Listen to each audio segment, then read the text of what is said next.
El tema que tratamos hoy día es el flujo eléctrico y la ley de Gauss. Miren, vamos a ver.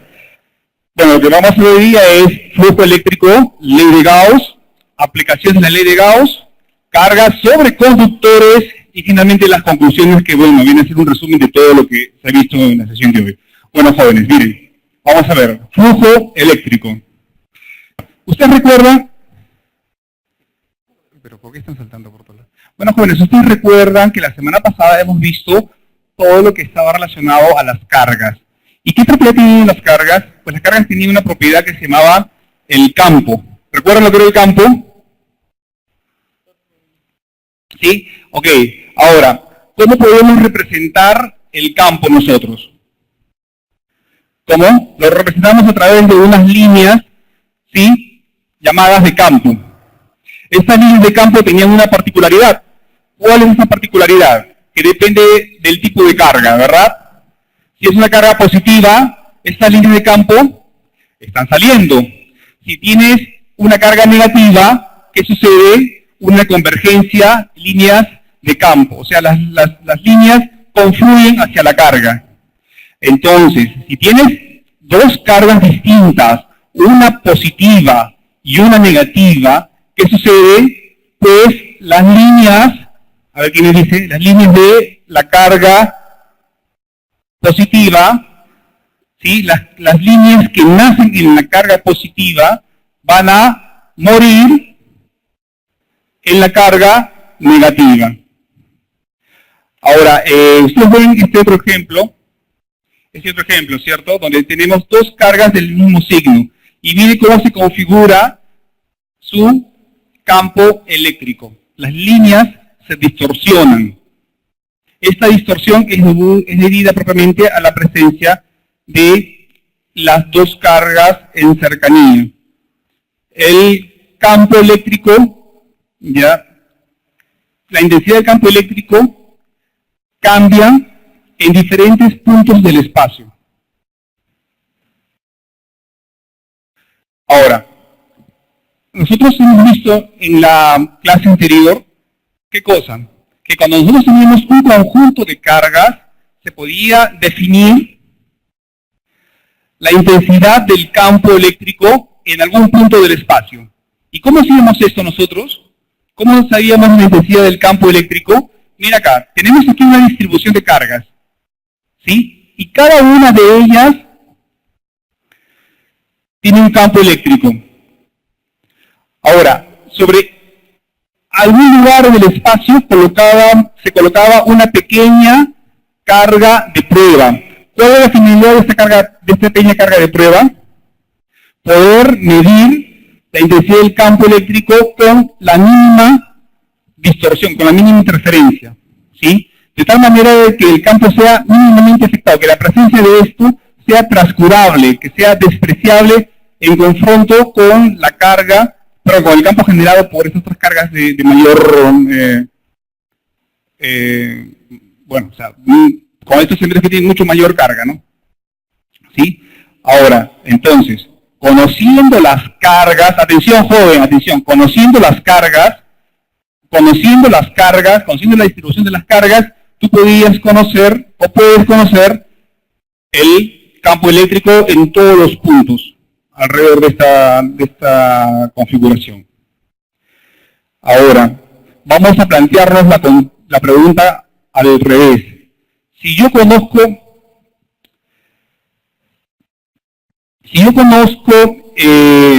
el campo eléctrico externo, ¿será posible que yo pueda obtener información acerca de las cargas? Imagínate esta caja. Esta caja está cerrada y tú no puedes ver qué cosa hay en su interior. Pero tienes el campo eléctrico que sí lo estás midiendo. ¿Será posible obtener información solamente a partir del campo? Saber si es que existe o no existe una carga en el interior de este confinamiento. ¿Existe o no existe la carga? Bueno, una opción, una alternativa para medir si es que existe o no existe, pues sería probablemente colocar una carga de prueba en los exteriores de este confinado e ir midiendo. Si Se supone que tú no sabes si está o no está, pero puedes percibir su efecto en el espacio. El simple hecho de que tú acerques una pequeña carga va a resentir sobre ella una fuerza, ¿cierto? Entonces, si sobre ella se ejerce una fuerza, quiere decir que existe un campo. ¿Sí? Ahora, si existe un campo, alguien debería estar generando ese campo. En este caso, el campo es generado por una carga, que no vemos. Imagínense que no lo vemos. Bueno, ahora vamos a pasar a otro concepto. Estas son diferentes partes que vamos a ir ensamblando poco a poco, para que ustedes puedan comprender todo el tema relacionado a las líneas de campo y flujo eléctrico. Ok, ahora pasamos a este otro concepto. Ahora, concepto de flujo. Dice ahí, ¿no? Que el flujo, ¿qué cosa es? Es una medida de penetración de los vectores que definen un campo a través de una superficie imaginaria. Esa caja que hemos visto, ese confinado, es una caja imaginaria. Es una región del espacio imaginaria, que no necesariamente existe o está delimitada por algún objeto. Simplemente tú has definido una región, usa una definición, un espacio, una región del espacio definida. ¿Sí? Ahora, vamos a ver qué cosa es flujo con algo que está más a la mano de nosotros. Nosotros conocemos lo que es el flujo de un fluido. ¿Cómo se mide el flujo? ¿Qué unidad usan para medir el flujo? Por ejemplo, cuando vas a comprar una bomba de agua para tu casa, ¿qué es lo que te dice? ¿Cuáles son las medidas que tú observas ahí? Que te diga qué cosa, que te puede bombear, no sé, unos 100 litros por hora, podría ser esa la unidad, ¿verdad? 20 litros por segundo, esas son las unidades. ¿Y qué tenemos ahí? Cuando te digo litros por segundo, ¿qué cosa sería ahí? Una cantidad de volumen por unidad de tiempo. ¿Sí? Si es una bomba que trabaja a 10 litros por segundo, quiere decir de que en 10 segundos tendrás 100 litros. Esa es una unidad de flujo. Ok, ahora, observa de que estás en un río por el que se está desplazando una masa de agua. Y cada partícula de agua, cada átomo de agua, sigue una determinada velocidad. Cada partícula sigue una determinada velocidad. Ahora, ¿cómo vas a medir, cómo se mediría el flujo a través de una superficie? Tienes acá esta superficie, mira, definida por esta área a través de la cual, que tiene una inclinación respecto a la dirección con la que se mueven las partículas de agua. ¿Ves aquí? Esto de aquí sería el vector de área. El vector siempre es una magnitud, el área siempre es una magnitud vectorial perpendicular al área. Se define así. Entonces, nosotros vamos a definir el flujo como, en este caso para líquidos, ¿eh? Ya como unidades de volumen sobre tiempo. Usamos esta letra. Sí. Y vemos acá, ¿no? Que es la diferencia de volumen sobre la diferencia de tiempo. Como les dije hace un momento, podríamos decir de 10 litros por segundo, 15 litros por segundo y así. ¿Y cómo se obtiene numéricamente? Pues multiplicando el área, ¿sí? El área por la velocidad del fluido que está atravesando esta área. ¿Está claro el concepto de flujo? ¿Se comprende este concepto? Ya, mira, es la cantidad, es el volumen. Mira, por esta región va a pasar una masa de agua. Por esta región, por esta superficie. Ya, y si después de 10 segundos han pasado 15 litros, ¿cuánto sería el flujo? Pues sería el volumen que ha pasado sobre el tiempo. ¿Ya? Ahora, numéricamente, ¿cómo se obtiene? Se obtiene como el producto punto del área, estos son vectores, del área, del vector de área, por velocidad. Esta parte, jóvenes, esta concepción no es banal, por eso les digo que pongan mucha atención y les pido por favor que lo repasen. Cuando salgan de acá, este fin de semana, este miércoles, que es feriado, cojan sus libros y estudien bien esta parte, jóvenes, que no es banal, no se capta así, no todos la captan a la primera. Ok, entonces, producto punto. ¿Por qué? En este caso, porque tenemos un objeto que está inclinado. El flujo pasa a través de una superficie inclinada.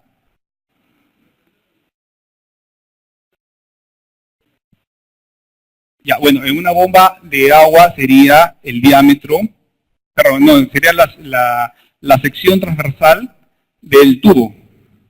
¿Ya? O sea, tú coges el tubo, digamos que es un tubo de 2 pulgadas. Calcula el área del círculo descrito si tú coges un cuchillo y lo cortas, ¿no? Esa sección transversal. Ya, esa sería el área.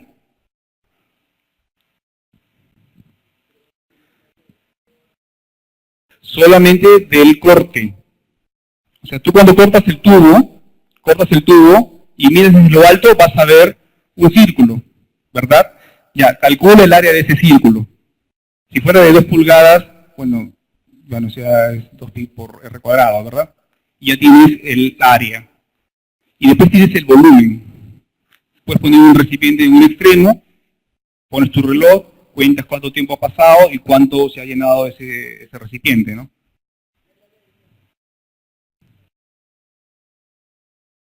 El área de la esfera, no, del círculo, es del círculo. Así vas a tener el flujo. Por favor, ahora, esto es para flujo de fluidos. Jóvenes, es flujo de fluidos. Ya, hasta acá está claro, jóvenes. Por favor, les pido que revisen esto. Les voy a pedir que revisen esto. ¿Sí? Van a ir a coger sus libros y van a revisar esto otra vez. Yo comprendo que no todos se van a captar a la primera. ¿Sí? Ahora, vamos a pasar vamos a extrapolar el concepto, escúchenme, extrapolar el concepto de flujo de fluidos a flujo eléctrico. A flujo eléctrico. Bueno, jóvenes, les voy a contar una cosa. El concepto de líneas de campo fue un concepto que ideó Michael Faraday solamente para idealizar cómo se distribuye o cómo la forma que coge el campo eléctrico en el espacio debido a la presencia de una carga. En realidad no es de que hay algún tipo de sustancia, escúchenme, hace rato hemos hablado de volumen, ¿verdad? No es que existe un tipo de sustancia que está circulando en el espacio debido a la presencia del campo. No hay nada que se está moviendo ahí, no hay nada. Es el espacio que de alguna forma es perturbado. Es una propiedad adicional que se le agrega al espacio. Es como el color, como el sabor. Tienes una sustancia o algo, no sé, te la llevas a la boca, tiene un sabor, la miras, tiene un color. Ocupa un lugar del espacio, un volumen, tiene una masa. El campo es también una propiedad más de la materia, como les mencioné la semana anterior. Aquí no hay algo que realmente se está desplazando, jóvenes. No se está desplazando. Por eso estamos haciendo una extrapolación del concepto de flujo de fluidos al concepto de flujo eléctrico. ¿Okay? Ahora, en este caso vamos a medir. ¿Cómo medimos el flujo eléctrico? Como la densidad de las... Bueno, dice que la densidad se refiere a las líneas de campo que atraviesan una superficie. ¿Sí? Y hablamos de densidad de flujo como... Bueno, que la densidad de flujo es proporcional ya a la cantidad de cargas que están generando el campo. O sea, si tú tienes una carga, generas un flujo, una cantidad de líneas que están saliendo. Digamos que tienes una carga y salen 100 líneas. Si pones 2, van a salir 200. Si pones 3, van a salir 300 líneas. Y tu flujo cada vez va a ser más denso. va a ser más alto. Ahora, aquí quizás lo podemos captar mejor, mira. Tenemos aquí una superficie, tenemos algún tipo de sustancia. En este caso tenemos algo que se llama campo eléctrico, que está fluyendo. Fluye en todo este valve, en todo este volumen. ¿Sí? Las líneas de campo que están escapando. Y nosotros tenemos una superficie definida aquí, que es perpendicular al flujo eléctrico, perdón, a las líneas de campo eléctrico. Si tú comienzas a inclinar esta misma área, comienzas a inclinarla, el flujo se va reduciendo. ¿Por qué? Mira, tú al inclinar este objeto, cada vez van a ser menos las líneas de campo que van a ir incidiendo, que van a ir atravesando esta superficie. Si tú pones este objeto, lo pones totalmente paralelo a la línea de campo eléctrico, ¿existe flujo o no existe flujo? No existe flujo. ¿Alguna vez ustedes han cargado un panel, una pizarra, un objeto de grande superficie por la calle? ¿Sí? Ya, ¿y qué ha pasado? Han sentido el efecto del viento sobre el panel, ¿cierto? Ya. Y si doblabas el panel de tal manera que fuera perpendicular a la tierra, quizás era más fácil llevarlo, tenías menos oposición. ¿Por qué? Porque ahí tienes probablemente la masa de aire, las partículas de aire que están yendo directo a la superficie. Y si se le encuentran perpendicularmente, van a descargar todita su energía ahí. Van a transferir toda su energía, todo su momentum, toda la fuerza. Si tú lo giras, van a ser menor la cantidad de moléculas de aire que van a golpear ese panel. Y vas a poder desplazar más fácil, vas a sentirlo menos. Bueno, estos son los cálculos que estamos haciendo aquí, ¿no? El campo, cómo se mide el campo. En este caso, jóvenes, ya cambiamos. Hace un momento trabajamos con fluidos, ¿no? Ahora es el campo, que lo estamos multiplicando vectorialmente por la superficie. Aquí lo mismo, pero aquí ya realmente esta área, el área efectiva cambia. El área efectiva, miren acá, el área efectiva que realmente siente este objeto es esto de acá. Ya tiene que ver con el coseno. Ahora, es cuando van con su panel por la calle y lo llevan derechito, van a sentir un montón del viento. Conforme lo van inclinando, va a ir cada vez sintiéndolo menos. ¿Por qué? Porque es menos el área que golpea, hasta que lo ponen horizontal. Y lo mismo aquí. Sí, otra vez, coseno de 90, que sería el ángulo formado entre el campo y el vector superficie, ¿no? Y acá ustedes ven que dice hace cero. O sea, aquí no existe flujo. No hay flujo eléctrico. Ahora, ¿cómo calculas el flujo eléctrico a través de un volumen? Esto tiene que ver con el flujo eléctrico a través de un volumen. Jóvenes, esta expresión de aquí ya te está diciendo de que para calcular, como estas son formas irregulares, ¿cómo vamos a hacer? Vamos a dividir esta forma irregular en pequeños cuadraditos, como un revestimiento. ¿Sí? Lo separamos en pequeños cuadraditos. De tal manera que cuando yo me pare sobre uno de esos pequeños segmentitos de esta geometría, voy a creer que es medio plano. Es algo así como nuestra sensación sobre la Tierra, ¿no? A nosotros la Tierra nos parece plana.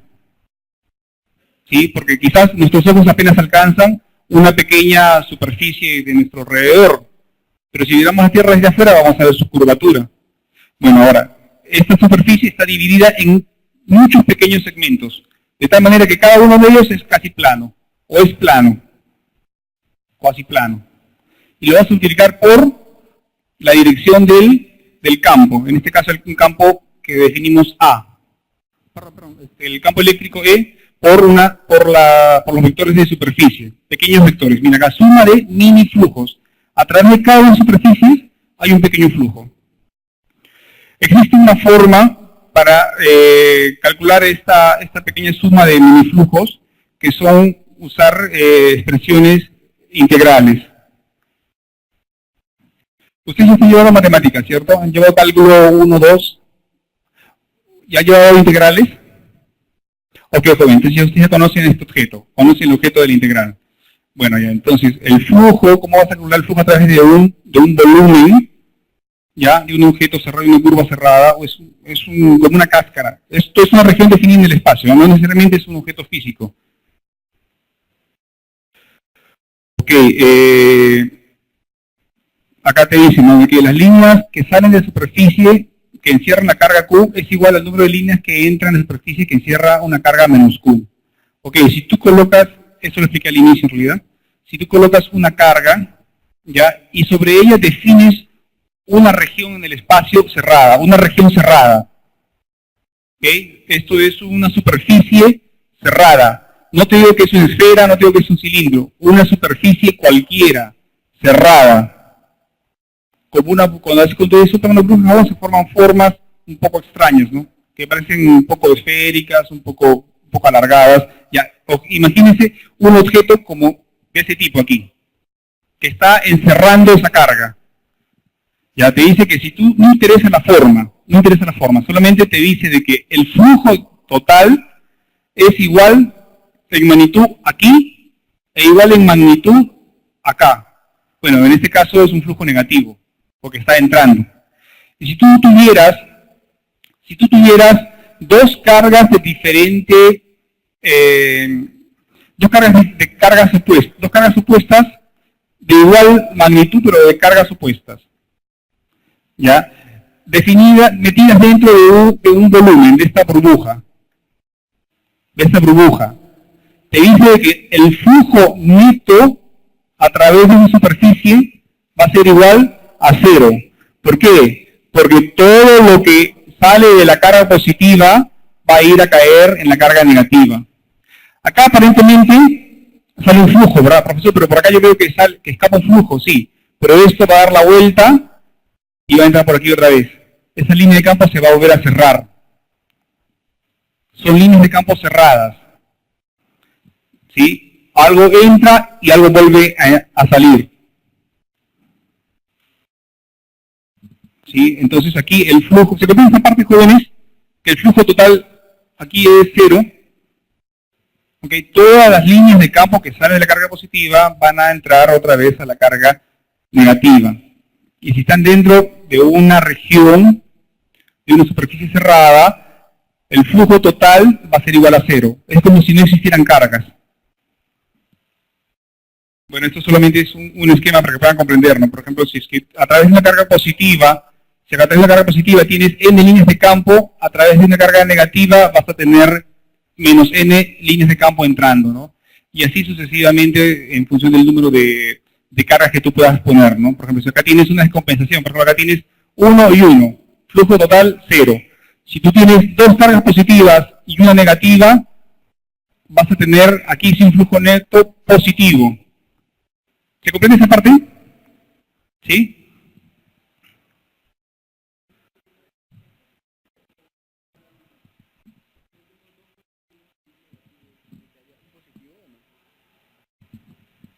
Si es que yo tengo dos cargas positivas y una carga negativa, ¿la que me queda es una carga positiva o no? Sí, bueno, el flujo neto sería igual al de una única carga positiva, ¿no? O sea, tú podrías sustituir todo ese sistema de tres cargas por una carga única, ¿no? Siempre positiva, y tendrías el mismo flujo. Claro, va a depender de la intensidad de la carga, pero acá estamos hablando de cargas que son proporcionales entre sí. ¿Ya? Bueno, acá tenemos otra vez lo que son los flujos. Miren, tienes acá el flujo saliente y el flujo entrante a través de una superficie.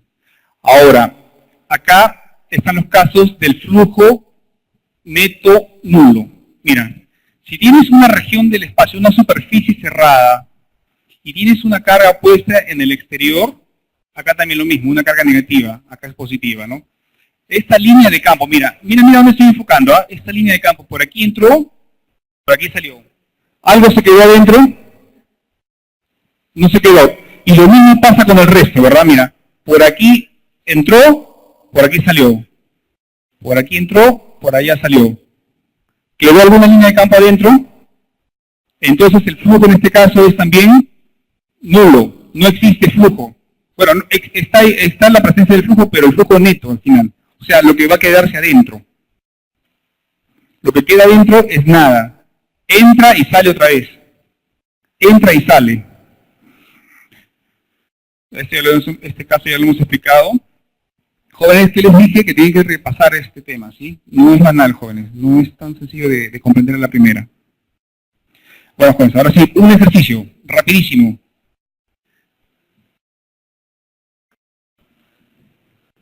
A ver, jóvenes, miren. Quiero que calculen el flujo a través de este objeto. ¿Ya? El flujo a través de este objeto. El flujo neto a través de este objeto. Si alguien lo puede comentar, y lo puede decir en forma oral, vale, ¿ah? Y se gana su punto. Este objeto de aquí. El flujo neto a través de este objeto.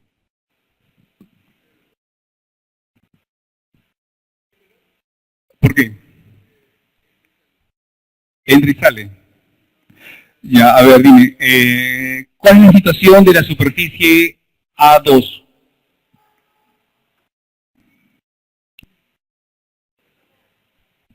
Acá tienes la superficie A2. A través de la superficie A2 hay flujo. ¿Ok? Ajá. Ahora, en las paredes de los lados, ¿dónde entra y sale? Aquí, en esa superficie, la superficie A4 y la superficie A5. ¿Hay flujo a través de ellas? ¿Hay líneas de campo atravesándolas? ¿Por qué? Porque empieza con P. ¿Qué? Son paralelas, claro, son paralelas a las líneas de campo. Ok, entonces, solamente nos queda analizar aquellas que sí se enfrentan al flujo. Las que se enfrentan al flujo, ¿cuáles son? A1 y A3. Bueno, sí, jóvenes, el flujo neto a través de estas dos superficies es igual a 0. Ok, jóvenes, gracias. ¿Se comprendió? Ya, mira, tienes acá, mira, observa esto, acá tienes el campo, ¿sí? Que va en una dirección.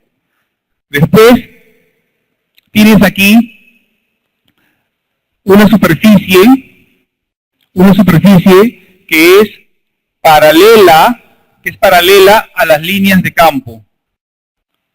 Si es paralela, algo pasa a través de ella. Mira, es como que el aire viene en esta dirección. Si yo pongo un panel aquí, se viene a enfrentar, se viene a chocar con el panel. Pero si yo el panel lo giro, no pasan partículas de aire por ahí, no me golpea ninguna partícula de aire. Entonces no hay flujo a través de la superficie paralela. Lo mismo pasa con las paredes, esto es un prisma, ¿no? Con las paredes que están al costado. Con las paredes que están al costado también pasa lo mismo. También son paralelas al campo. ¿Le da la mano a usted? ¿Sí? ¿No? Ah, ya.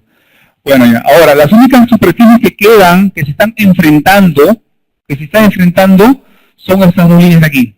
Esta y esta otra. Pero bueno, ya. Esta otra que está inclinada, ya, en esta que está inclinada sucede de esta forma de aquí, miren. Esta superficie es mayor, ¿verdad? Esta superficie que está debajo es mayor. Es mayor que la superficie A1. Es mayor. Pero como está inclinada, su sección eficaz se reduce. La sección eficaz de la superficie se reduce. ¿En qué cantidad? En esta cantidad que ustedes ven aquí. Tienes acá, mira. Observa esta figura. Tienes aquí, ¿no? El área real y el área eficaz. Ese sería el área eficaz de este objeto. Es el área eficaz. Ahora, en este objeto, el área eficaz de esta superficie que es más grande, ya, en realidad es idéntica a la sección eficaz de la superficie que está golpeando primero el campo. ¿Hasta ahí se comprendió? Ok, jóvenes. Ya, y este de aquí, jóvenes, a ver. Este objeto, a ver, este problema, ¿quién sale a la pizarra a resolverlo? ¿Ah?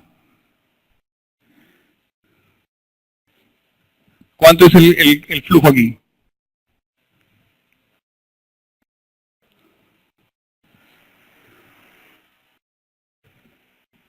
¿Cuánto sería el flujo aquí?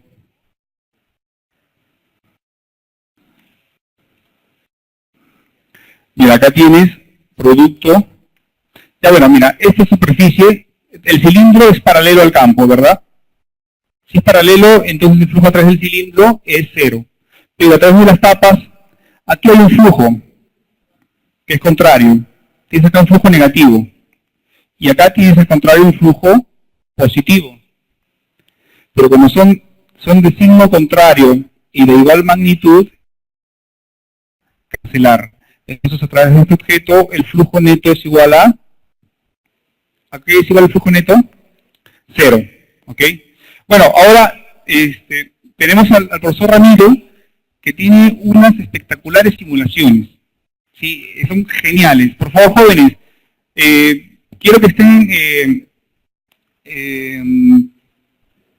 calladitos, ¿sí? Un momento, que estén en silencio, saquen sus... Cambiamos pantalla.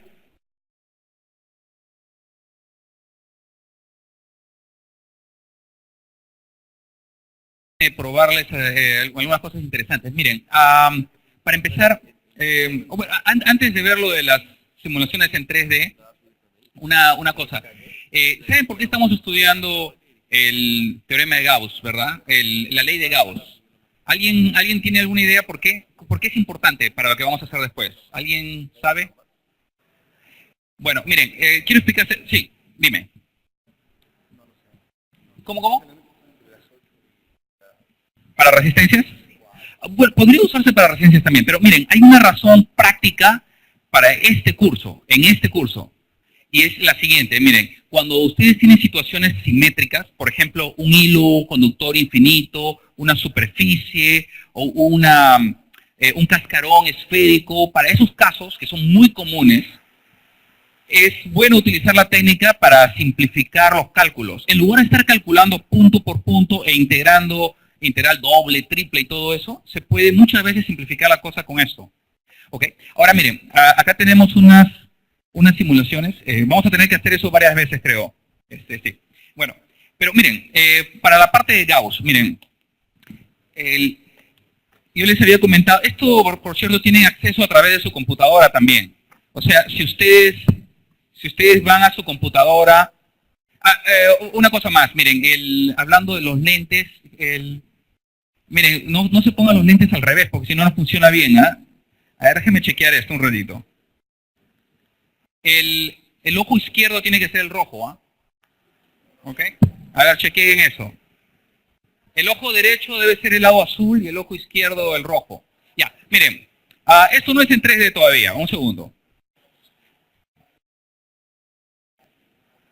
Ya, miren, para empezar, vamos a buscar justamente la demostración del teorema de Gauss. Un segundo. Ya.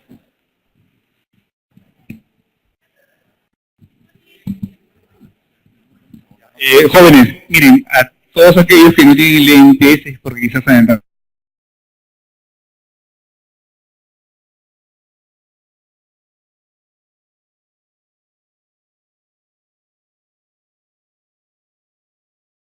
Podemos hacer entrega de lentes, estamos en plena clase. Ok, jóvenes. Ya, todos van a tener lentes, no hay problema. Miren, muchachos, la idea es este cubo que ven ahí, es un cubo de Gauss, una superficie de Gauss. La idea es que si el cubo está tiene una de las cargas dentro, si es una carga positiva, todo el flujo va a salir hacia afuera. Si la carga es negativa, más bien el flujo iría hacia adentro. Miren, la vez pasada que estuvimos probando esto, hemos notado que en la pantalla que tenemos acá funciona mejor que en el screen.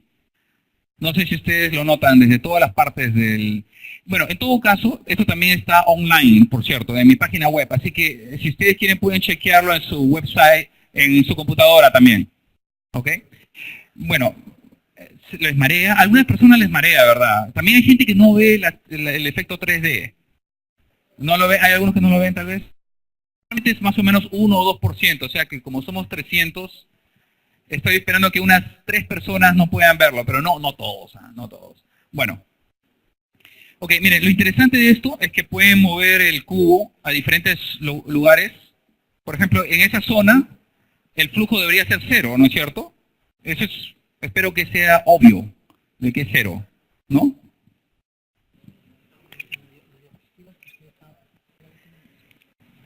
Miren, si ustedes quieren probar esto con su propia computadora, simplemente tienen unos controles acá para mover moviendo el mouse pueden mover el cubo. Y estos cuadrados que ven aquí les permiten rotar la imagen. ¿Ok? Si es que lo quieren ver de esa manera. Ok, miren, además de esto, que simplemente es para visualizar la idea les quiero mostrar otra de ellas. Miren, acá tenemos en 3 dimensiones también el campo eléctrico de un dipolo. Miren, las líneas de campo eléctrico realmente existen en 3 dimensiones.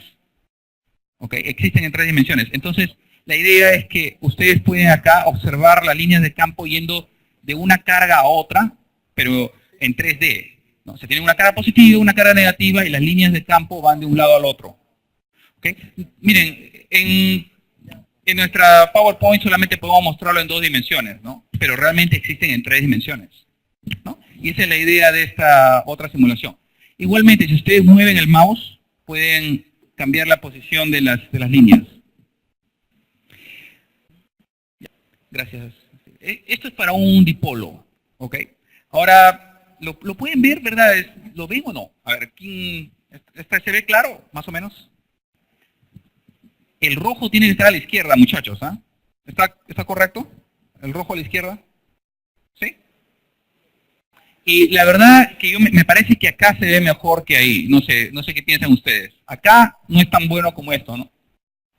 ¿Está bien? Acá se ve mejor, ¿no? Y mucho mejor todavía en casa con su computadora, ¿no? Ok. Miren, acá esta es una de las simulaciones. Vamos a otra que tenemos lista para ahora.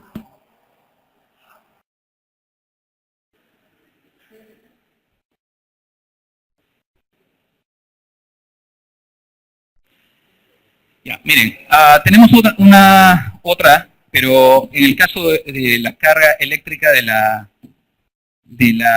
agua. Miren, en el caso del agua, el agua tiene, digamos, 3 cargas, ¿no es cierto? Una carga positiva, una carga negativa asociada con el oxígeno, porque absorbe 2 electrones. Y los 2 protones que quedan de los hidrógenos tienen carga positiva. Así que la molécula de agua, que la podemos ver acá en 3D, espero que lo puedan ver en 3D, tiene esa configuración, ¿verdad? Y esas líneas de campo que ven ahí son las líneas que van de una carga a la otra, ¿no? Se dan cuenta que el doble de líneas salen del oxígeno que van a cada protón. Así es como funciona el agua, ¿no? Y muchas otras moléculas que son neutras. Se puede ver, ¿verdad, muchachos? ¿Qué tal lo ven? O sea, y miren, esto lo hemos probado antes, pero no se puede ver en todo el salón. Quizás muy lejos es diferente. ¿Tú lo ves bien ahí? No, no lo ves bien. ¿No? Quizás un poco más cerca, o quizás... A ver. Gracias. ¿Saben qué, muchachos? Yo creo que se ve mejor acá que allá. Así que si se concentran a este lado, tal vez sea mejor así.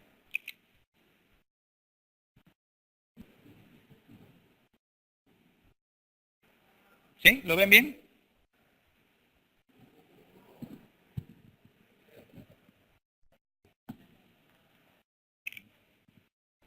Ok, miren, simplemente es para tratar de ver, de visualizar esto, ¿no? Ok, una cosa más, miren, quizás adelantándonos un poquito de lo que vamos a hacer después de campo eléctrico y de ley de Gauss va a venir potencial eléctrico. Así que cuando veamos potencial eléctrico vamos a estudiar lo que se llaman superficies equipotenciales. En 2 dimensiones es algo muy simple, simplemente una línea, ¿no es cierto? Es como un contorno, en física 1, cuando han estudiado gravitación o quizás energía potencial, aunque ahora ese concepto como que se está dejando de lado, tal vez han estudiado el tema de que si tienen digamos una montaña, por ejemplo, cada contorno de la misma altura tiene el mismo potencial. ¿Está bien? ¿Lo recuerdan eso, tal vez del curso anterior? O sea, tienen una montaña y, digamos, si ustedes marcan la montaña a 100 metros de altura, eso les da un contorno. En un mapa se vería como una línea. ¿Ok? Lo mismo ocurre en electromagnetismo, en electricidad. Pero en ese caso, ya no son solamente contornos en 2 dimensiones, sino superficies equipotenciales. Ahora, miren, ese es un problema eterno que ha habido en libros y en presentaciones de que cómo uno muestra una superficie equipotencial, ¿no es cierto? Entonces, acá tenemos este mismo programa, pero con la capacidad de mostrarles superficies equipotenciales. ¿Ok? Déjenme ver si funciona, a ver qué tal lo ven ustedes.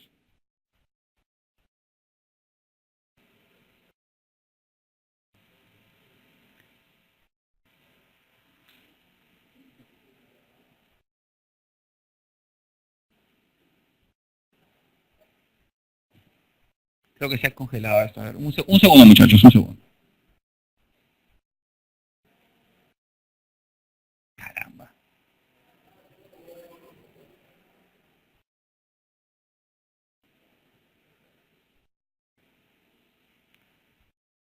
Ya. Ok. Miren, este de acá, este es el mismo programa, pero tiene la ventaja de que si ustedes dan un clic en cualquier lugar de la pantalla, la computadora debe calcular, miren, se detiene un momento, está calculando, calcula una superficie equipotencial asociada con ese punto. Se demora un montón, ¿no? Pero bueno, en todo caso, quizás se demore mucho acá, no sé, ahí está.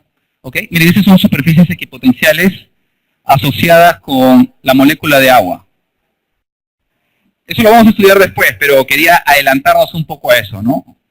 Es decir, por ejemplo, en este caso, cerca de los 2 hidrógenos hay superficies donde el potencial eléctrico, el voltaje, algo que ustedes van a estudiar en muchas otras cosas, ¿no? En circuitos, en electrónica, ¿no?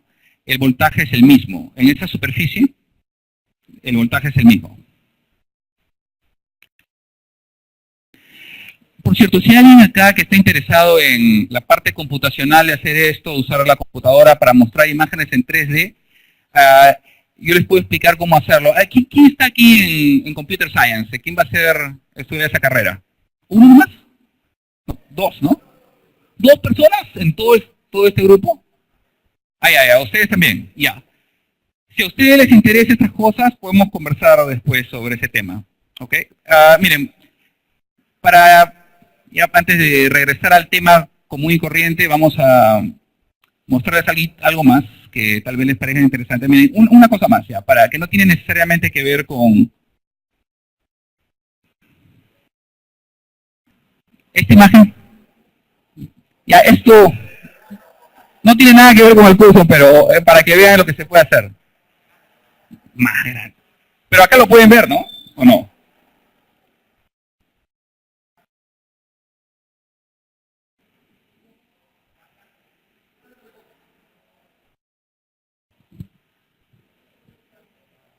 ¿Se dan cuenta de que el Everest sobresale de la superficie? ¿No? ¿Alguien se ha dado cuenta? Está, por supuesto, muy exagerado, ¿no? Pero la posición es la correcta.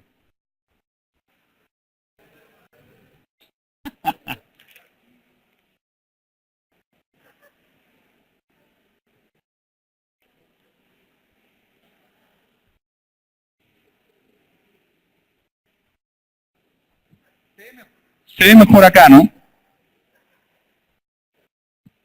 ¿Saben qué? Yo creo que esto se ve mejor porque como esta es una pantalla de LEDs, de LEDs, el espectro es más fino, ¿no? Sí, bueno, es retroiluminada quizás, ¿no? En cambio allá se refleja en otras cosas. Bueno, vamos a continuar con esto. Si es posible el resto del semestre, para las cosas que nos ayudan, no hay que abusar de esto, ¿ok? En las cosas que se puede ayudarse con esto, vamos a tratar de hacerlo. Hay varias otras demostraciones. Pero yo les invito a que vayan a la página web después y lo chequeen en su casa. Si se ponen unos 30 centímetros de su computadora con estos lentes, yo creo que lo pueden ver muy bien. Bueno, también aquellos que tengan el portátil, también puede entrar al sitio web del profesor y visualizar las simulaciones. Claro. Y como les digo, si alguien está interesado en una copia del programa, que son pequeñísimos realmente, es JavaScript, ¿ok?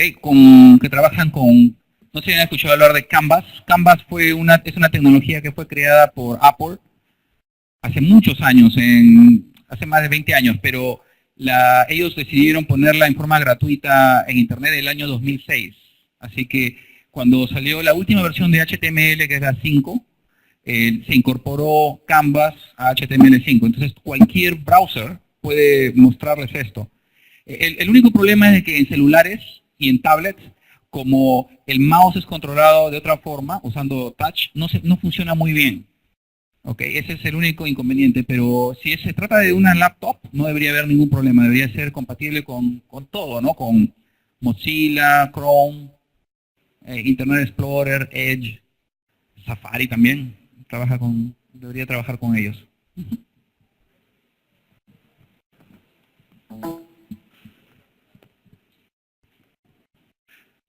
Sí, entonces continuamos.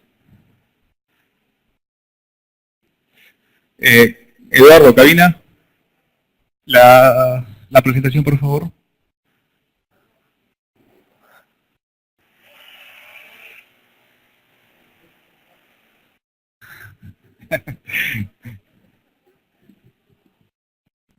¿Cómo? No entendí bien por qué en esta imagen el flujo era nulo. Ya, pero tengo que pasar a la siguiente. Bueno, ya, a ver, aquí hay jóvenes que me preguntan que por qué aquí el flujo, ¿cómo se entiende? Es cero. Ya, ok, jóvenes, miren jóvenes, ¿qué les comenté? Miren, que el vector superficie, escúchenme, el vector superficie siempre es perpendicular a la superficie. O sea, se indica así, mira, tú tienes esta superficie, esta tapa, ¿sí? Tienes esta tapita de aquí. Ahora, esa tapa, ya, ¿hacia dónde está apuntando su vector área? Hacia el exterior del volumen, ¿cierto? En este caso apunta hacia el exterior del volumen. Y en este otro caso, también siempre apunta hacia el exterior del volumen. Pero, bueno, esta tapa tiene su vector de área que está apuntando en dirección contraria al campo eléctrico E. Sin embargo, esta otra tapa está apuntando en la misma dirección. ¿Sí? Aquí va en sentido contrario. Aquí va en sentido, bueno, coincide, ¿no? Coinciden en dirección. Entonces, cuando tú haces el producto de este vector área por el campo, vas a obtener una magnitud que es de sentido contrario al producto de este campo por esta otra superficie. Esta tapa y esta tapa tienen la misma superficie, pero sus vectores apuntan en sentidos contrarios. Cuando tú sumes el flujo a través de esta superficie, va a ser idéntico, pero de sentido contrario al flujo en esta otra. Entonces, todo lo que entra por aquí va a escapar. Aquí se va a producir una anulación de flujo, joven.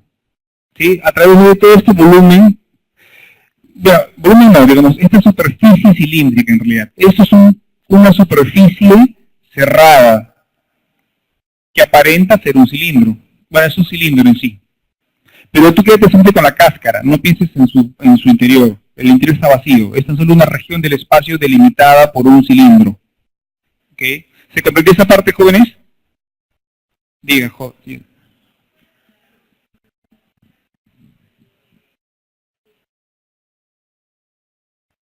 Ya, mira, en la misma dirección de flujo tenemos esta tapa. Mira, en esta tapa el vector área apunta en la misma dirección del campo. Es un flujo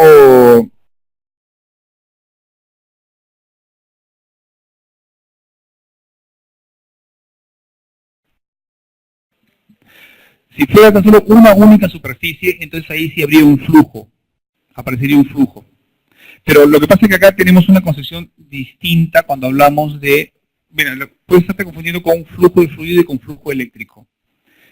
Dije que cuando hablamos de flujo de fluidos, estamos hablando de masas que se están desplazando. En este caso es tan solo la perturbación del espacio debido a la carga, ya, que agrega una característica adicional.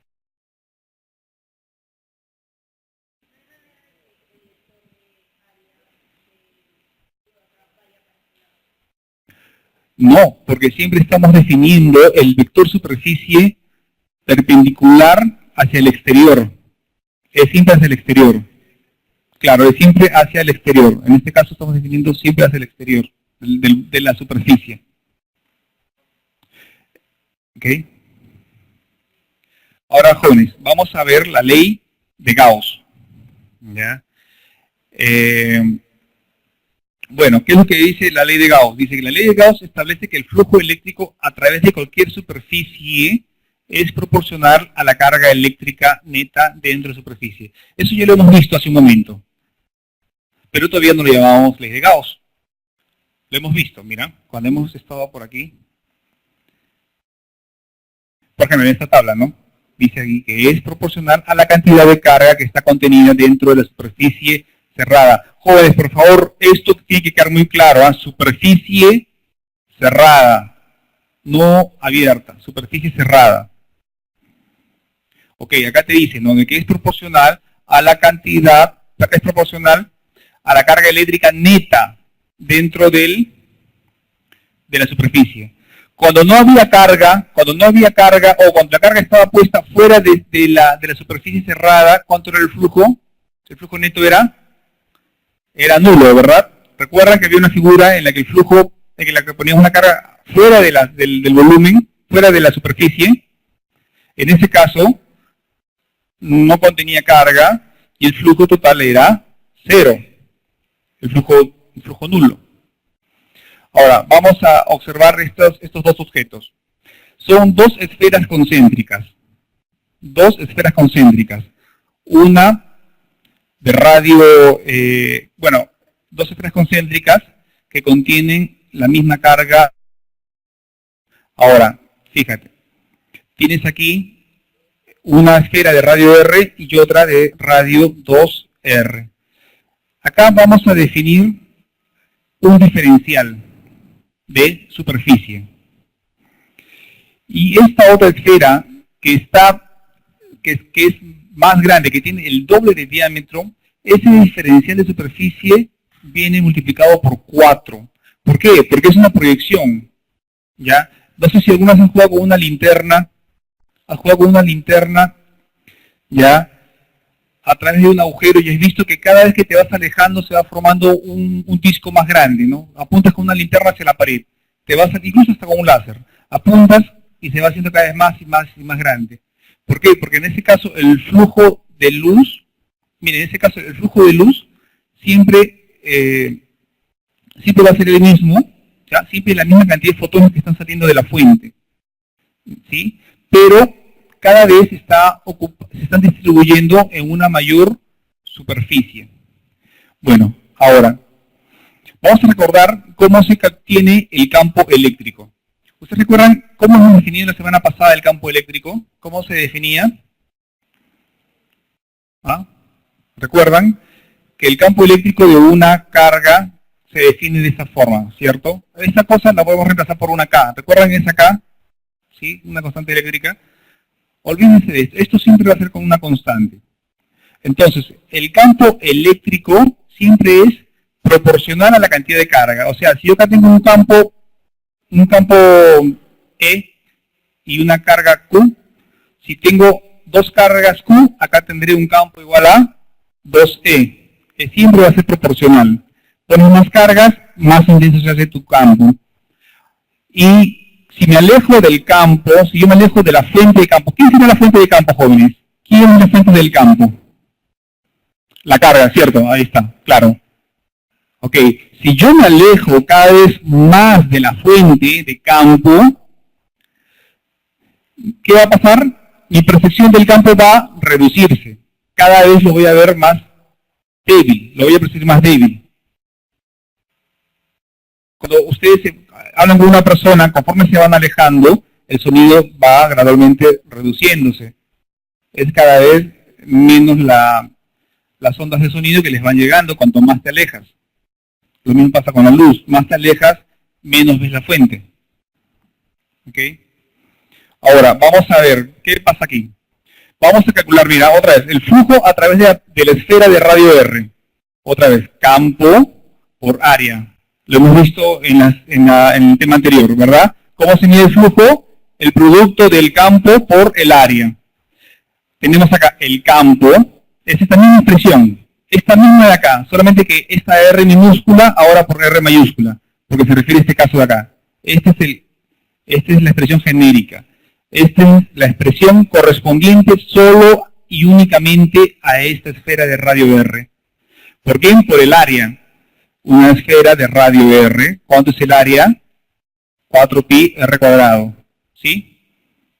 Ahora, resuelves esta expresión y ¿qué te da? Carga sobre E sub 0. Ahora vamos a analizar lo mismo, el flujo para la segunda esfera. Otra vez, campo por área. Tienes acá, mira, el campo, pero en este caso ya no es R. R la tenemos que sustituir por, ¿cuánto por quién? 2R, ahí está, 2R cuadrado. Y la superficie, esta A, en esta segunda esfera, ¿a qué cosa sería igual? A 4, bueno, la expresión que te ves, ¿no? En vez de R, ahora son 2R. Ahora, fíjate el resultado. ¿Cuánto es en este caso? Carga sobre epsilon 0. Y abajo, ok, joven, dígame una cosa. ¿El flujo depende de la superficie? El flujo total, el flujo eléctrico, ¿ah? El flujo eléctrico depende de la forma de la superficie. Mira, aquí estamos demostrando que es independiente. Aquí demostramos que el flujo de la carga depende solamente de ella misma, de la carga. No depende de la superficie. Esta forma tú la ves perfectamente esférica. Pero podría tener por acá, no sé, un bulto, deformarla. Tú la puedes deformar, puedes darle la forma que tú quieras. Pero tiene que tener una condición. ¿Cuál es la condición? De que sea una superficie cerrada, bravo. Tiene que ser una superficie cerrada. Sí y solo si esto es una superficie cerrada, el flujo eléctrico va a ser siempre la carga sobre E sub 0. Y olvídate de la forma de la superficie. Olvídate, no interesa. No va a interesarse. Si esta forma fuera, acá es fácil porque es una esfera. Pero podríamos considerar una forma como la que hemos visto acá. Como esta. ¿Ya? El resultado aquí va a ser idéntico al de esa figura anterior. ¿Por qué? Acá tiene, profesor, pero acá entra con un ángulo que golpea a un pequeño cuadradito que está inclinado. Ok, no te preocupes. La sección eficaz de ese cuadradito inclinado ya es idéntica a la sección eficaz del cuadradito que está al otro lado. Aunque si son diferentes, la superficie real puede ser diferente. Pero la superficie efectiva, el área efectiva es idéntica. Y se va a anular. ¿Ya? Ok.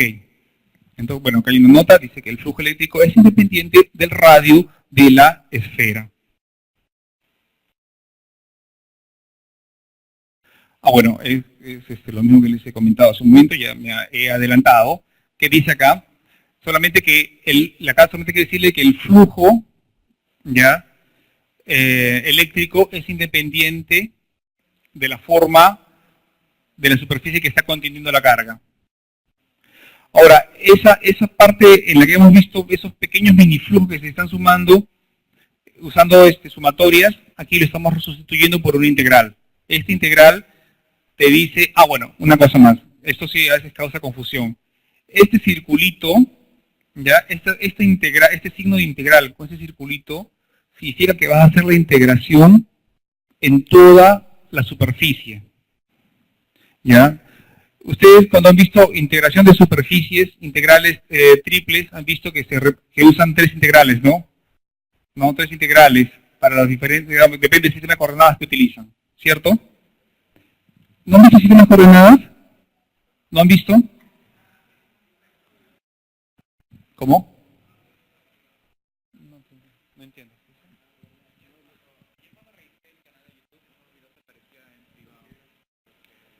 Ah, ya. De ahí verificamos, ¿sí? De ahí vamos a verificar si es que... Bueno, jóvenes, ya, miren, ustedes cuando quieren, por ejemplo, miren, si ustedes van a... Imagínense que quieren calcular el área de un cuadrado, de una forma plana. Ustedes lo pueden dividir en muchos cuadraditos. Ya, entonces van a hacer, por ejemplo, la sumatoria de todas las filas. Sacan un valor. Después otra vez, sumatoria de la segunda fila, de la tercera fila, y así van a obtener valores de cada una de las filas. Después suman todos esos valores y obtienen la superficie total de una superficie. Ese proceso que ustedes han realizado de sumatorias dobles, ya, lo pueden reemplazar por una integral doble. Un sistema, una expresión de integración doble. Que vas a integrar en la dirección X y en la dirección Y. Ahora, lo mismo pasa si integras tú en un volumen. Si tú integras en un volumen, tienes que agregar tu componente en X, tu componente en Y y tu componente en Z. Y vas a ver que esto se representa con tres integrales. Ahora, este símbolo de acá, te está diciendo que vamos a hacer una integración en tres dimensiones, ¿sí? Pero de un objeto cerrado, como estas formas de acá. Si acá hubiera un agujero, una delimitación, ya, por lo cual tú puedes pasar sin tocar la superficie, entonces eso no es un objeto cerrado. Y esta expresión ahí no vale. Esto no vale si acá es un agujero. Es válida sí y solo sí cuando la superficie es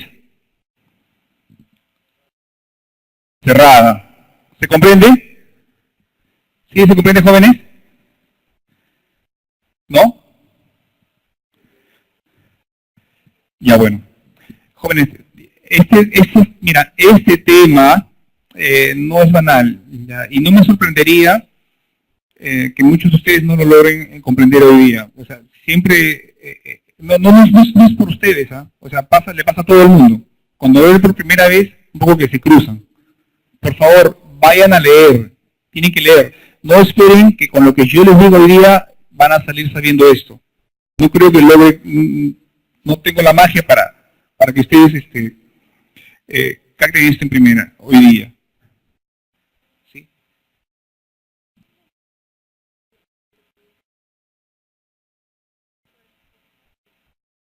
Ya, esto es, ya, ok, mira, cuando hay flujo cero. Mira, acá existe un flujo, ¿por qué? Porque dentro de esa superficie existe una carga. Si dentro de la superficie yo retiro la carga, ¿qué va a suceder? De acuerdo que hemos visto anteriormente, el flujo neto es igual a cero, ¿cierto? El flujo eléctrico neto es igual a cero. Ahora, en base a esa expresión, el flujo, si no hay carga, si este Q yo lo reemplazo por un cero, porque ya no habría carga, o sea, yo esta carga de aquí la desaparezco, la quito. ¿Cuánto sería el flujo eléctrico? ¿Sí? El flujo neto sería cero. ¿Se comprendió hasta ahí? Señorita, ¿se comprendió? Ok. Ahora, dice acá, la ley de Gauss. ¿Qué es lo que te dice? Que el flujo eléctrico total a través de una superficie cerrada S. Ese es el nombre de la superficie. Ya no se vayan a confundir, solamente es una definición. Superficie cerrada. Es igual a la carga eléctrica neta. Carga eléctrica neta encerrada. Encerrada dentro de la superficie. Y aquí estás, ¿no? El flujo eléctrico es igual a la sumatoria de miles de pequeños elementos de superficie por el campo eléctrico que les está atravesando. Sumas todo esto, este objeto te dice sumar todos esos pedacitos, esos mini pedacitos. Y cuando sumes, tu flujo eléctrico va a ser igual a qué cosa? A la carga que está dentro, carga encerrada sobre E sub 0, epsilon 0. ¿Ok? Epsilon 0. A ver, jóvenes, vamos a ver. Voluntarios. ¿Quién quiere ser voluntario? A ver, dime. A ver, dime, ¿cuál es el flujo neto a través de S1? Vamos a darle un nombre, digamos que esto sea Q y esto sea menos Q. ¿Cuál es el flujo neto a través de S1? ¿Cuál? A ver, no, usted que quiso intervenir, ¿cuál sería? Si te pasan el micrófono a los jóvenes, alguien por favor. A través de S1, la superficie S1, mira, esta es la superficie S1. Ya, ¿cuál es el flujo neto a través de la superficie? ¿Más Q?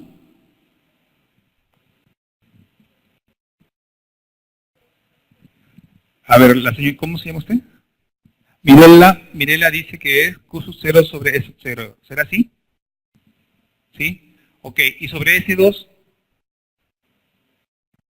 menos Q sobre E sub 0. Por favor, el flujo siempre va a ser estos dos, a la carga sobre E sub 0, ¿eh? Epsilon 0. Porque Q solamente se viene en coulombs. Ok, después, a través de la superficie S3. Esta superficie S3. Esta superficie S3 no contiene una carga. No tiene carga encerrada. ¿Cuánto es su flujo? El flujo de esa superficie, de S3, que no tiene carga, ¿cuánto es? 0. Y el flujo a través de S4 que contiene sea a la carga menos Q y a la carga Q.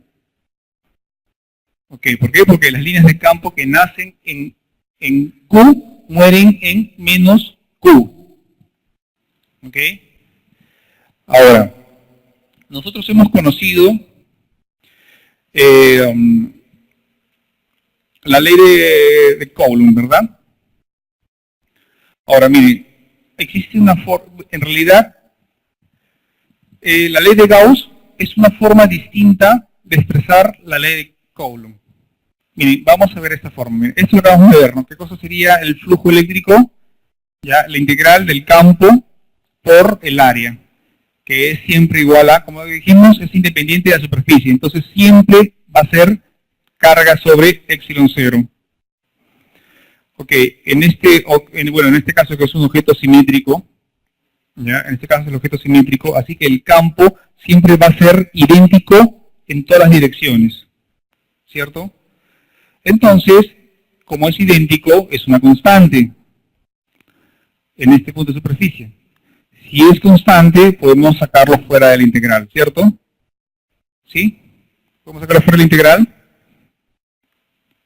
Y la superficie, esta cosa ¿qué cosa me va a integrar? Solamente la superficie. Integral del diferencial de área. Integro toditos los pedacitos, todos estos pedacitos, y ¿qué es lo que obtengo? La superficie de una esfera. ¿Ok? Esta integral que está aquí es igual a la superficie de una esfera. ¿Sí? Aquí simplemente voy a despejar todo esto que está multiplicando, lo paso abajo a restar, y que obtengo la expresión del campo eléctrico que hemos derivado de la ley de Coulomb, la que ya hemos visto la semana pasada. ¿Está claro esto de aquí? Este proceso es bien sencillo. ¿Se comprende? Diga. Así es. En este caso, nuestra E es constante porque nuestro objeto es simétrico. Es una esfera. ¿Sí? Profe, ¿qué pasa con la C de la constante integración? ¿Dónde queda? Sí. Normalmente al integrar siempre queda una constante. Ya, a ver. Bueno, pero en ese caso lo que ocurre es, esta es una integral ya definida. O sea, no hay constante realmente, porque se define sobre la superficie y se acabó. ¿Tiene sentido? Ya, ok. No, eso ya es una constantes universales, son constantes físicas. Después lo podemos ver más adelante. Son constantes. ¿Ya? Y bueno, pues ahora vamos a hacer las aplicaciones de la ley de Gauss. No sé cuánto estamos con el tiempo. Ramiro, ¿tienes alguna otra simulación más? ¿Podemos presentarlo? No para esto, pero más bien quería comentarles algo. Hubo una señorita que preguntó sobre qué pasa cuando el flujo era cero. Por acá, ¿no? ¿Verdad? Alguien preguntó sobre eso, ¿no? Claro, si la carga interna en una superficie cerrada es cero, el flujo es cero y por lo tanto, miren, si se trata de una situación simétrica, el campo eléctrico sería cero. Miren, piensen un ejemplo de la vida diaria. Los cables coaxiales. No sé si ustedes saben a qué me refiero. Los que se usan en los televisores, por ejemplo, ¿no? Tienen un conductor que está trenzado, que forma un tubo. Dentro de ese tubo hay un material dieléctrico, es decir, aislante, y por último en el centro hay un cablecito mucho más delgado. Quizás tengan eso para su televisor, ¿no? Lo conectan al televisor, a la antena. ¿Se acuerdan de qué estoy hablando? ¿No? Incluso, bueno, y en los laboratorios de electrónica acá tenemos eso para conectar el osciloscopio, las puntas de prueba, el generador de señales a los circuitos y todo ello. Bueno, ¿qué es lo que ocurre ahí? Fíjense, tienen un conductor externo, uno interno. Si ustedes aplican un voltaje entre ellos, digamos que le ponen, no sé, 100 voltios ahí, el conductor externo, positivo, digamos, se cargaría con carga y lo mismo el interno. Sin embargo, el flujo total externo sigue siendo cero. Y no existe ningún campo eléctrico alrededor. Es como una forma de aislar y blindar ese circuito. Compárenlo eso con el otro caso. Miren, el otro caso típico, ¿no? De tener dos cables paralelos, que quizás algunas veces ustedes han visto en una antena. Tienen una antena de esas antiguas en la casa, tal vez, y viene un cable que son dos hilos separados por un plástico medio marrón. ¿Alguien tiene eso todavía? Ya no existe eso, ¿no? ¿Tú tienes uno en la casa? Lo has visto, ¿no? Eso había antes. Antes así era broadcast television, ya eso ha desaparecido. No debería haber desaparecido, debería existir todavía, pero bueno. Claro, había la antena que era como un conejo, orejas de conejo, y de ahí iba un cable doble. Bueno, exacto. Cristian justo recuerda uno de esos. Pero miren, ¿qué es la diferencia? En ese caso, digamos que un hilo es positivo y el otro negativo. Entonces, si ustedes están en la vecindad, claro, el flujo sigue siendo cero, pero como no hay simetría, si hay un campo alrededor. Ese tipo de cable es mucho más sensible a interferencias. Si ustedes prenden por ejemplo, un motor, la licuadora, prenden una licuadora, la licuadora genera un montón de chispas porque por la forma como está conectada, eso tendrían que verlo después, ¿no? Y esas ondas entran ahí y se meten al resto del circuito y aparecía como ruido en el televisor. Por eso es que la gente cambió al cable coaxial. Y el cable coaxial es inmune a eso y también es inmune a interferencia entre dos cables. Si ponen dos cables coaxiales pegados, la interferencia entre ellos es pequeñísima porque el flujo es cero y por la simetría, ¿no? Si ustedes ponen dos cables así de esos paralelos, se interfieren entre ellos. Hay formas de superar ese problema, ¿no? Por ejemplo, en telefonía se solía doblar el cable. O sea, tienen el cable y lo doblaban. Eso le llaman twisted pair. Todavía existe en Lima, ¿eh? Ustedes encuentran esos tubos de cables antiguos con pares así trenzados y doblados para que el flujo sea cero en promedio. Positivo, negativo, se va cancelando. Pero creo que eso vamos a hablar otra vez, ¿no? Otro día, no es ahora.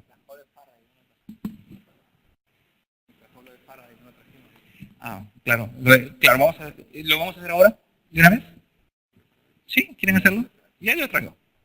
Ya. Denme un minuto y voy a traer una cosa mientras tanto Steve le vas a contar otras cosas. Eduardo, el video.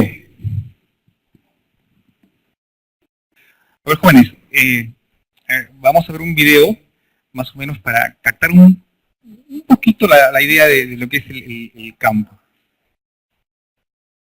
Una curiosa teoría sobre la estructura de nuestro planeta. La hipótesis, difundida también en YouTube, propone que, en vez de vivir en un planeta macizo, vivimos en un planeta hueco, en cuyo centro hay un sol. Nosotros, habitantes de la superficie, podemos acceder a la cara interna de la Tierra a través de dos orificios ubicados en los polos, que nuestros gobiernos ocultan y censuran. La cara interna de la Tierra, al igual que la externa, tiene mares, ríos, montañas, vegetación y animales como mamuts. Incluso se especula con civilizaciones intraterrestres, con tecnología asombrosa como platillos volantes. ¿Es este modelo posible? Bueno, hay una ley con 200 años de antigüedad que tiene algo que decir. La ley de Gauss, la primera de las 4 leyes que explican todos los fenómenos electromagnéticos. Os estaréis preguntando, ¿qué tiene que ver el electromagnetismo con la forma de la Tierra? Enseguida lo sabréis, pero antes veamos qué nos dice la ley de Gauss. Así que pongamos el modo analogía on y empecemos. Tomemos un Willy-Rex con su AK-47 cargada e imaginémosle disparando una superficie plana. Para saber cómo han sido la calidad de sus disparos, vamos a usar una entidad física llamada flujo. El flujo es el producto de la velocidad de la bala por el área que atraviesa por un factor relativo al ángulo de incidencia. Mirad, si la bala entra perpendicular a la superficie, el flujo toma un valor máximo. Si la recorre paralelamente, vale 0, pues no ha atravesado la superficie.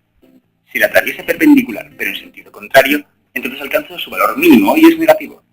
Y si la bala la atraviesa con una cierta inclinación, entonces el flujo toma valores intermedios a los anteriores. La cosa se complica cuando hay que medir el flujo en una superficie curva. Si Willy-Rex se pusiera como un loco a disparar a esta superficie, cada bala entraría con distinta inclinación en cada punto. ¿Cómo calculamos el flujo en esta situación? Echemos mano de un truco muy útil.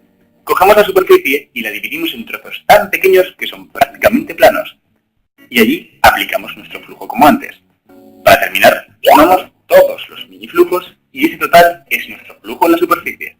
Por último, ¿qué pasaría con el flujo si esta superficie fuera cerrada? La diferencia crucial es la ubicación de Willy-Rex, ¿dentro o fuera? Si está dentro, todas las balas irán de dentro a fuera, por lo que la suma tendrá un cierto valor mayor que 0. Si está fuera, cada una de las balas irá primero de fuera a dentro, dándonos un valor mayor que 0. Pero cuando las balas salen de la superficie, dado que hemos fijado una orientación para la superficie, el flujo en estos puntos será negativo. De hecho, debido a razones geométricas, estos dos flujos cancelan, dándonos un flujo total igual a 0. En pocas palabras, si disparas desde fuera, el flujo es nulo. Un momento, eso quiere decir que si tomamos una esfera y ponemos 2 Willy-Rexes dentro y 3 fuera, todos los disparos que hagan los que están afuera no van a afectar al flujo de la esfera, pues hemos visto que toda ráfaga que entra y sale tiene flujo 0, por lo que únicamente cuentan los Willy-Rexes que haya dentro de la esfera. Si suponemos que cada Willy-Rex siempre tiene la misma tasa de disparos, podemos decir que el flujo de balas de una superficie cerrada es proporcional solo al número de Willy-Rexes que haya dentro de ella. Ley de Gauss aplicada a Willy-Rex. Bueno, quizá no sea este el mejor ejemplo, pues esta ley solo puede aplicarse a fenómenos que cambien con el cuadrado de la distancia. Es decir, si una de estas balas ha recorrido una distancia x con una velocidad v, si recorre el doble de distancia, la velocidad debe haberse reducido a un cuarto de la anterior. Si esto no es así, no hay ley de Gauss. El campo eléctrico sí tiene esta propiedad, por lo que podemos definir una ley de Gauss, solo que en vez de balas tenemos líneas de campo, y en vez de Willy-Rexes tenemos cargas, que nos dan más juego, pues tenemos positivas y negativas. Ahora el flujo lo definimos como el valor del campo eléctrico en la superficie, por el área, por el factor de incidencia. Imaginémonos, por ejemplo, que metemos en una superficie cerrada una carga positiva y una negativa. Las líneas de campo emergerían de la positiva y morirían en la negativa. Como veis, toda línea de campo que sale vuelve a entrar, por lo que el flujo total es 0. La ley de Gauss lo confirma, pues dice que el flujo del campo eléctrico en la superficie es proporcional al número de cargas dentro de ella. Carga negativa más carga positiva igual a 0, lo que implica flujo 0. Lo interesante es que la ley de Gauss se puede aplicar también al campo gravitatorio, donde el flujo del campo gravitatorio en una superficie es proporcional a la masa que hay dentro de ella, donde ahora el flujo es el valor del campo gravitatorio en la superficie por el área por el factor de incidencia. La Tierra produce un campo gravitatorio a su alrededor que atrae a objetos con masa hacia sí. Ahora nos preguntamos, en la hipotética Tierra hueca que algunos plantean, ¿cuál sería el campo gravitatorio en su interior? Pongamos la ley de Gauss en acción. Como antes, imaginemos una superficie esférica del tamaño del supuesto hueco de la Tierra y calculemos el flujo aquí. Por la ley de Gauss, como dentro de esta superficie no hay masa, entonces el flujo es 0. Que el flujo sea 0 no implica que el campo sea 0, pero veamos que sí en este caso.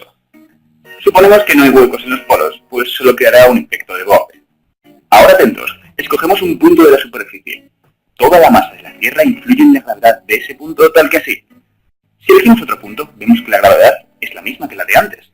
De hecho, en todos los puntos de la superficie tenemos la misma gravedad, pues tenemos una simetría esférica. Un momento, la gravedad es la misma en todos los sitios. Luego, no es necesario utilizar los miniflujos, solamente hay que multiplicar el campo por el área de la esfera, lo que nos dará el flujo. Como el flujo es cero, o el campo o el área deben ser cero. Y como el área no es nula, el campo tiene que ser cero. No hay gravedad dentro de la esfera. No hay ninguna fuerza que agarre el agua de los ríos, las semillas de los árboles y a los extraterrestres a la superficie. Es más, si tal como dice esta teoría pusiéramos un sol dentro, utilizando de nuevo la ley de Gauss, podríamos ver que absolutamente todo sería atraído por el sol, y puede que hasta la propia Tierra. Entonces, ¿podría estar la Tierra hueca?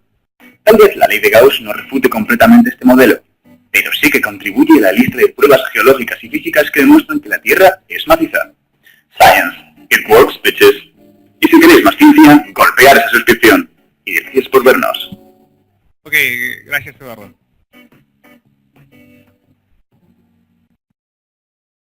Sí, las diapositivas otra vez. ¿Alguna pregunta, jóvenes?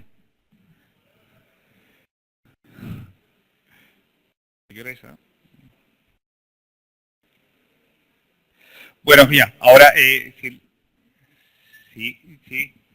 F5.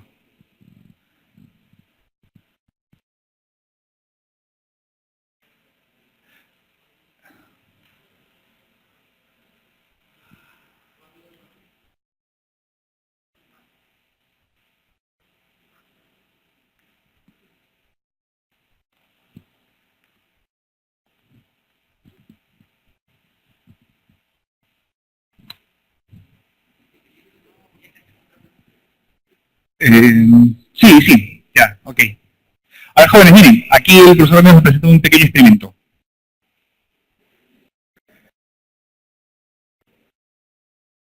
A ver, miren, jóvenes, lo que tenemos acá es una pequeña radio.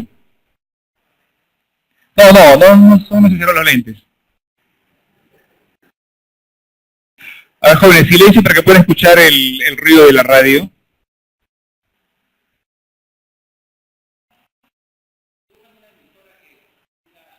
Ya. Ya es una jaula de Faraday. ¿Han escuchado ustedes acerca de la jaula de Faraday? ¿Sí? Ya. Claro, un auto en sí mismo es una jaula de Faraday.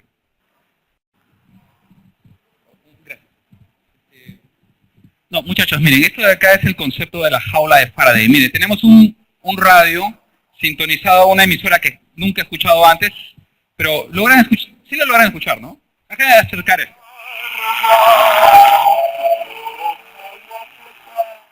Está bien ruidosa, ¿ya? Pero algo se escucha, ¿no es cierto? Pero miren, ahora tengo una jaula, como ustedes pueden ver, ¿no?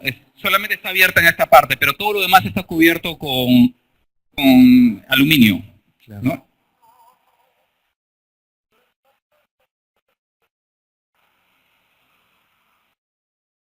Ya no logran pasar las señales, ¿no es cierto? Lo que pasa es que, fíjense, a pesar de que está abierto acá con estos pequeños huecos, aún así todo se comporta como una superficie de Gauss, donde el campo eléctrico termina y ya no puede pasar. El campo eléctrico dentro vendría a ser cero, en este caso.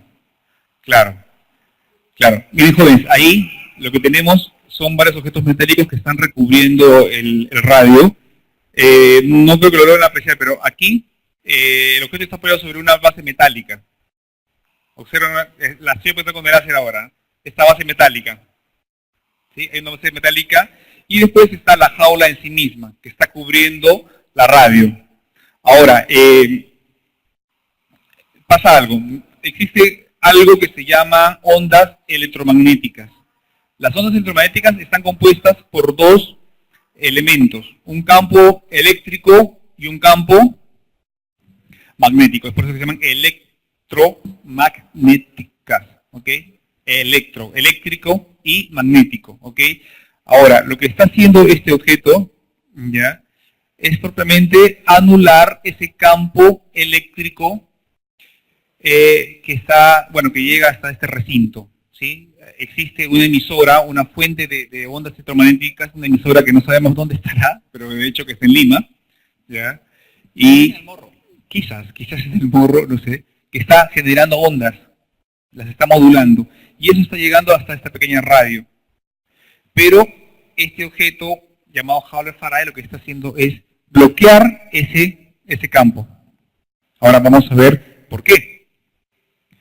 Vamos a ver. Bueno, o sea, ahorita vamos a verlo. Primero vamos a ver cómo nos ayuda la ley de Gauss para diferentes cálculos en objetos con una muy buena simetría, ¿no? Por ejemplo, mira, en la semana anterior le hicimos un ejemplo para calcular el campo eléctrico. No sé si recuerdan que tenemos un filo, un alambre cargado, un objeto cargado, perdón, un objeto filiforme, ¿no? O sea, en forma de hilo, como el que ustedes ven acá. Olvídense de ese cilindro, olvídense del cilindro. Ya, era un objeto finito. ¿Recuerdan ustedes que teníamos acá un objeto, ¿sí? Y queríamos calcular el campo eléctrico en alguna posición a una distancia R de este objeto, de este filo, ¿sí? Y tenemos una serie de integrales que tuvimos que utilizar para calcular el campo eléctrico en un punto, ¿sí? Eso es usando la ley de Coulomb. ¿Recuerdan que tenemos que calcular el campo eléctrico sumando los pequeños diferenciales del elemento de carga por la distancia hacia el punto donde queremos medir el campo? ¿Lo recuerdan? En la semana anterior hemos visto eso. Ahora, ¿cómo nos ayudaría ley de Gauss a simplificar todo ese cálculo? En primer lugar, tenemos este objeto filiforme que está cargado con una densidad de carga lambda. ¿Ok? Densidad de carga lambda. Ahora, mira, simplemente tengo acá, voy a aplicar, en vez de usar la ley de Coulomb, voy a usar la ley de Gauss. Y mira cómo el problema complicado de la semana pasada se reduce a algo muy, muy sencillo esta vez. Mira acá. Bueno, acá no está el epsilon 0 porque acá lo hemos puesto a multiplicar del otro lado, en el otro término. Pero bueno, esto lo bajas aquí y es lo mismo. Bueno, entonces, ¿qué cosa te dice? Vamos a definir una región en el espacio con forma cilíndrica que va a envolver un pedazo de este filo. Y vamos a calcular vamos a aplicar ley de Gauss, ¿ya? Para calcular el campo, ¿ok? Tú dices acá, aplico campo, o sea, quiero ver acá el flujo, ¿no? Voy a medir el flujo. Ok, tengo acá el campo que va a ser idéntico aquí, en toda la superficie de ese cilindro, el campo va a ser idéntico. ¿Por qué? Porque es un objeto que tiene una simetría, ¿ok? Debido a que tiene una simetría, el campo es igual. Entonces, esta integral la puedo simplificar. Esta la puedo tirar afuera. La pongo afuera. Y solo calculo la integral del cilindro. Este cilindro acá, la superficie de este cilindro es esta expresión que ustedes ven aquí, ¿no? 2πr por la altura. Nada más. ¿Sí? Y la carga, ¿de dónde tengo la carga? Pues la carga que tiene este cilindro, ¿qué cosa va a ser? Ya va a ser la densidad lineal de carga. ¿Recuerdan que les comenté acerca del ejemplo de las lucecitas sobre una cinta, ¿no? Ya, que había un número de cintas, un número de luces por unidad de longitud. ¿Recuerdan? 100 focos por metro, por ejemplo, ¿no? Ya, ok. Acá esta lambda es cargas por unidad de longitud. Podríamos decir que acá hay 5 coulombs por metro, por decirlo así. Y esto multiplicado por una longitud, en este caso, el largo del cilindro. Obtengo ya esa expresión y directamente despejo el campo y ya obtengo la expresión. O sea, digamos que la ley de Gauss nos ayuda a simplificar enormemente el utilizo de cálculo integral que se requiere cuando usas la ley de Coulomb. ¿Ok, jóvenes? ¿Se comprendió esa parte? ¿Ya? Ley de Coulomb es más complicado de usar. Ley de Gauss simplifica mucho el cálculo. Se simplifica mucho el cálculo. Ahora, esto es para un objeto, objeto de carga finita, para un objeto, una hoja infinita, o sea, esta cosa se proyecta en el infinito. Es un objeto muy, muy, muy grande. Y queremos calcular el campo eléctrico en algún punto sobre ese objeto, sobre este plano. Lo mismo. ¿Ya? Aplicas lo mismo y vas a obtener el flujo. Es lo mismo. Es lo mismo, ¿sí? Acá tienes el campo de la superficie de este objeto. Mira, acá mira, atención, mira. Acá lo que tú tienes, defines un como un cilindro dentro de este objeto que corta a esta superficie. ¿Sí? Entonces vas a tener el campo debido a una de esas superficies y el campo debido a la otra superficie. Y rápidamente obtienes este valor. Estos jóvenes, por favor, tienen que repasar los jóvenes, ¿ya? Esa parte, a lo mejor para nosotros puede ser sencillo, pero para ustedes puede requerir un poco más de meditación, ¿sí? Tienen que meditar esta parte.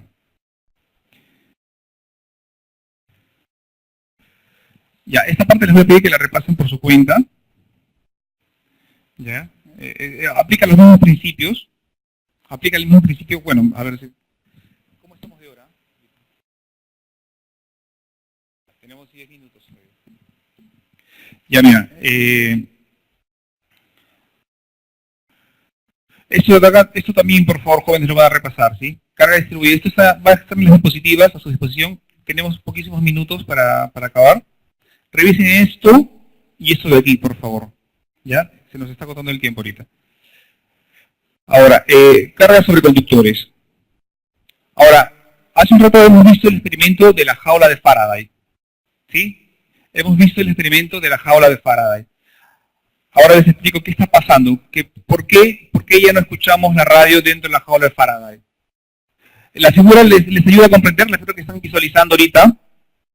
¿La están comprendiendo? A ver, jóvenes, atención. Mira, tenemos las ondas electromagnéticas que vienen de una emisora. De alguna emisora en algún lugar de Lima. ¿Sí? Han llegado a nuestra jaula de Faraday. Estas ondas electromagnéticas tienen una componente eléctrica. Ahora, ¿qué pasa cuando tú tienes... ¿Te acuerdas que vimos la semana pasada el dipolo? Que el dipolo se orientaba en función a la dirección del campo, o cuando tenías cargas en un campo, estas venían atraídas o alejadas. Si estabas en un campo eléctrico positivo y tú colocabas una carga negativa, ¿qué sucede? Esa carguita que está pasando por ahí tiende a ser atraída por el campo. Pero si es el signo contrario, tiende a ser repelida, ¿cierto? Ahora, tienes acá un objeto, escúchame, tienes acá un objeto metálico, ¿ya? Y ese objeto metálico está compuesto por átomos que tienen electrones y protones, ¿ya? Ahora, debido al campo, mira, acá tienes un campo. Los electrones van a quererse ir en contra del campo, o sea, tienden a acercarse al campo. O sea, tienes este objeto metálico con sus electrones ahí circulando, ya estoy acabando, circulando, ya, entonces cuando está el campo, esto los atrae. Pero estos electrones que son atraídos se han alejado de sus átomos, ¿cierto? Y la otra parte se queda despoblada de electrones. Esta parte acá se queda despoblada de electrones. Entonces, mira, debido a que aquí hay una carga positiva y una carga negativa, acá esta carga va a generar un campo eléctrico también. Se va a descompensar, ¿ya? Y acá se va a inducir un campo eléctrico, en sentido contrario. Ahora, si tú este campo que se ha inducido aquí, le sumas el campo eléctrico que lo está generando, ¿qué va a pasar con estos de aquí? Se van a anular, se cancelan. Entonces, ¿qué sucede dentro de la jaula de Faraday? El campo eléctrico se anula. ¿Se comprende esta parte? ¿La comprendieron? ¿Sí? Aquí el campo eléctrico se está anulando. Acá se produce una redistribución de las cargas y se anulan. Bueno, acá solamente, esto con esto ya termino, bueno, acá solamente dice de que en un objeto conductor, siempre las cargas los electrones se van a colocar siempre en la superficie del objeto metálico, nunca en el interior, siempre en el exterior.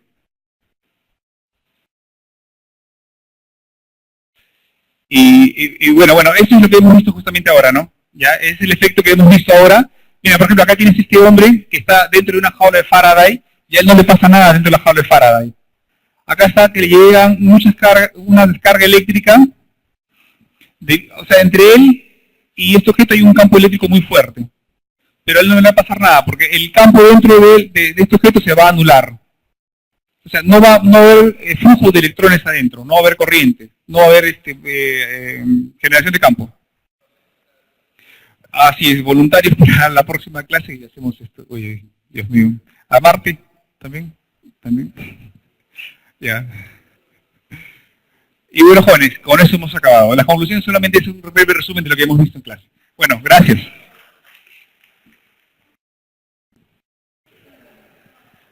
Qué bien, es interesante, ¿no? Esos temas son súper bacanes, ¿no? Ya estamos entrando a la parte bacana del curso, ¿no?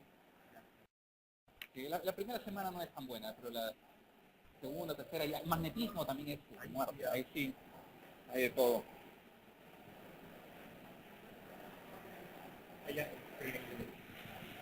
Jóvenes, los lentes se los pueden llevar, los van a tener que entregar a fin de ciclo. ¿Ok? Bueno.